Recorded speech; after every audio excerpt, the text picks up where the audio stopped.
Okay. Thank you, Jeannie and Bill. Now we'll go on to Kim. Okay, Kim, can you hear us? Hello, Kim. Can you hear us?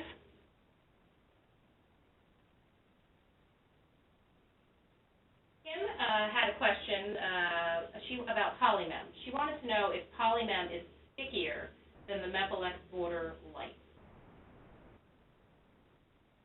Kim, are you there?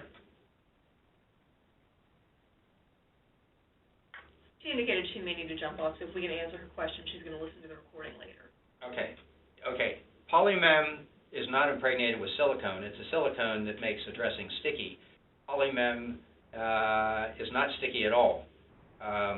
It is not designed to stay in place by itself, and it is not sticky.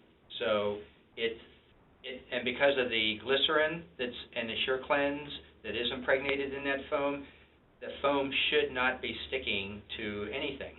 And again, you'd want to use it on a wound that's moist, that's got a little bit of drainage. You would not want to use it in a prophylactic sense. You don't want to use it for protection.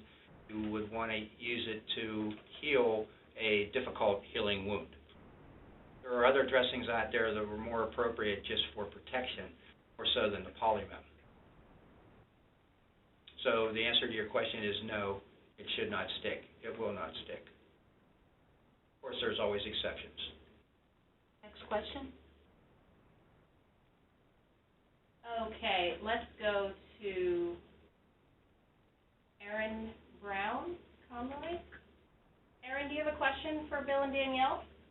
Yes, can you hear me? Yes, we can hear you, Erin. Okay, great. I missed the first part. I came in late, so I apologize if you covered this. But I was wondering, in this hot weather, we're in an area that's very warm.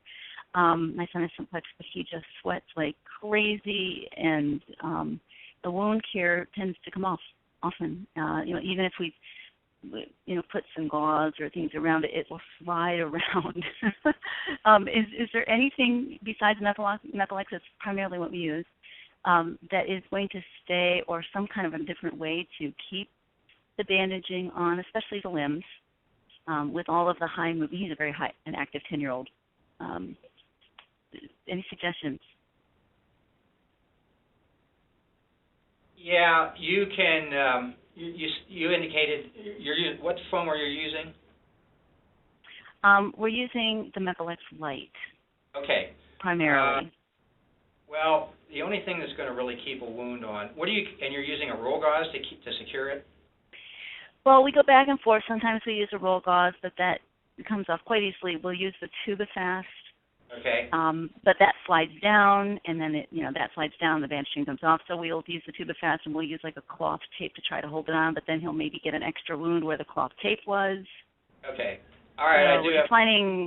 Go ahead. I'm sorry. I do have a suggestion. There's a variety of products out there that's intended to use as compression. A product called well, you could use a Coban, but I'm afraid that'd be too hot. You can use a Coban. Yeah, a Coban. Have you ever used Coban before? No. But what we found is that if whatever we use as compression base, it ends up creating more wounds with the friction of his movement, especially in the arms and legs. Well, I do have some EB parents who have children that are very active, and they use a product called Tubigrip or Medigrip, and okay.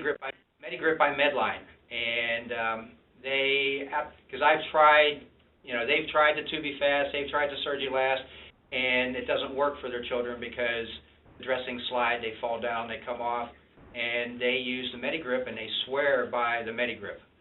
It's a very effective dressing. Again, it does provide some compression, but that's what they use, and they love it.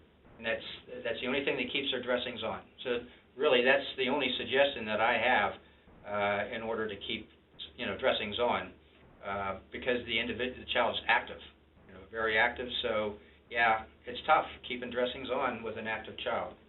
And the difference between that, it has a little bit more compression than the To-Be-Fast would. That is what would help to secure it. Okay.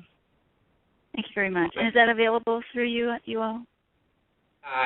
Yes, it is. And it also Okay. comes in different sizes, just like the To-Be-Fast. Correct. Okay. Great. Thank you very much. You're welcome. Okay, we'll move on to our next question. Ann Wolf, do you have a question? No. Okay. Elizabeth Schwartz, do you have a question? Hi, can you hear me? Yep, we can hear you, Elizabeth. How are you today? Pretty good, pretty good. I had a question about the collagen dressing. I've never tried that before, and I'm wondering, is that for just mainly for big non-healing wounds? My children both have recessive dystrophic, but they really are mild. They mimic more like a dominant, so they can tolerate like the Mepilex Border, and we use the Mepilex Light a lot. So I'm just wondering how that exactly works, and if like their wounds don't tend to be super deep. If they do skin themselves open, that is, usually a deeper wound. But in the various stages of healing, does it work, or does it have to be completely open for that to work? It needs to be completely open for it to justify using the product. Okay. If you have a wound that opens and heals quickly, you have no need for a collagen dressing. Okay. All right. I was just hoping that maybe it would strengthen the area to kind of prevent it from reopening or to heal it a little bit better. Because sometimes if they do have like a bad area, it'll heal up, but then it seems like it's sensitive for a good while that it, the littlest bump and stuff will reopen the skin. So I was just hoping that maybe it would heal it better than just it doing it on its own. Well, you certainly can try it. You might want to try it. Now, there's two types of with the Medline. They have Puricol and Puricol Plus. The Puricol is 1 millimeter in thickness. The Puricol Plus is 2 millimeters in thickness. So, with it being thinner, you might want to try using the thinner Puricol collagen. Doesn't hurt to try it and experiment and try it and see what happens. You may get some benefit from it. Right. Okay, great. Thank you. You're welcome. Elizabeth, often it's a nice product if you have that wound that's difficult to heal and you just really are struggling. It's a good way to jumpstart the tissue granulation and to help bring it to closure, or to jumpstart the healing process. Right. See, they don't have a problem with it starting to heal. It's just, because with them being boys, they're so active. It just seems like, it'll start to heal, but then they'll bump it and then either re-injure it, or once it is healed, it just takes, a few more weeks before it, it doesn't ever heal like regular skin again, but where it's stronger than just like that real thin layer. So that's what I was just kind of hoping, that it would make it to that second stage quicker. Yeah, well, it just might. You should. I suggest that you perhaps try it. But keep in mind, you want that collagen dressing to disintegrate and disappear and absorb into the tissue. So that's something you may have to work with. Right. If the wound doesn't have a lot of drainage, you're going to have to add moisture to the product before you apply it. So if there's not a lot of drainage from it, you would have to add moisture to it before it applies, because it needs to be moist. Okay, that makes sense. Okay, thank you. Thanks. So we had another question from one of our attendees. They're saying that they have EDS, but mildly, and they're specifically looking for ideas for the best creams to use during the summer, when feet and skin on joints tear very easily. Any suggestions?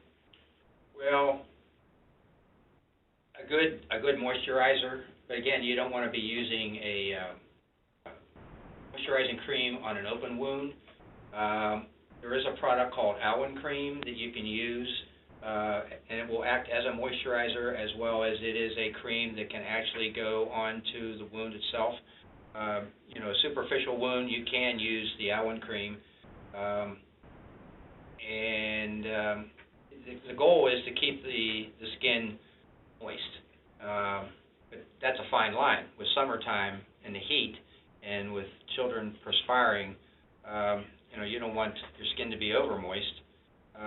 But it's just a tough thing to deal with. So what about the Medline grouping of the Remedy line, especially for EB Simplex? Yeah, there's a product that I really like. It's called Skin Repair. It's a Remedy Skin Repair by Medline, and I feel it's one of the best skin moisturizers on the market. Everyone in the office loves it in the wintertime when their hands chap up, and it's a great product. It comes in a tube, 3-ounce tube, and it's a very effective moisturizer. Okay, great. Thank you, Bill. Thank you all for your questions. These are all great. Does anyone have any additional questions? If you can't raise your hand, you could also type into the chat window if you have an additional question about wound care products of Bill or Danielle. I would like to add one thing. Okay. If anyone has an issue, a wound issue, or a question, don't hesitate to call me. I'm much better at talking one-on-one on the phone rather than to a computer screen. I enjoy talking about, and I enjoy trying to meet challenges of difficult wounds, and I enjoy trying to come up with a variety of protocols that may or may not be effective. So please call me anytime you wish. In reality, those questions that you give all of us are a good way for us to help the rest of the individuals that we provide products for, because we learn from everyone else also. Okay, great. Well, thank you, Danielle, and thank you, Bill.